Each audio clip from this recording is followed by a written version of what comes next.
Does Jesus matter to the sick and dying? Part 1. In the 3rd century, Bishop Dionysius was an eyewitness to the void in Greco-Roman society when it came to the sick and dying. Here is what he observed and wrote. The pagans thrust aside anyone who began to be sick, and kept aloof even from their dearest friends, and cast the sufferers out upon the public roads half dead, and left them unburied, and treated them with utter contempt when they died. At the time of the early Christian church, there were no established medical institutions. There were only shrines to Asclepius, the Greco-Roman god of healing. Romans did have facilities for treating sick gladiators, slaves, and ailing soldiers, but for the general public there was no place to go.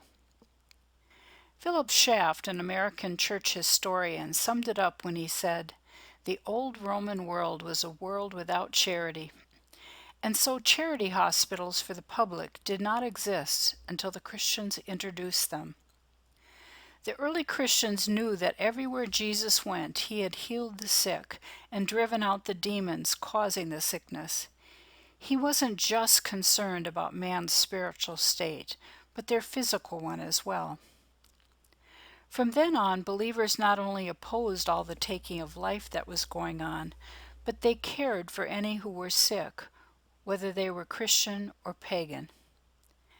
They did what they saw Jesus do. They preached and taught the people, but they also prayed for their healing so that they could be a whole person again. While the Romans saw helping the sick as a sign of weakness, the early Christians saw how much God loved mankind, and so they rejected the callous, inhumane culture of the Greek and Romans. It was nothing less than revolutionary. Christians saw every person as one whom Christ died for, regardless of their social status.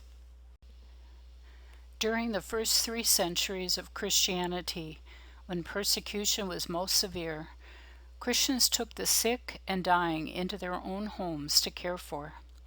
Their faithfulness in caring for them set the stage for bigger change to come. Let's talk more about that big change in our next video.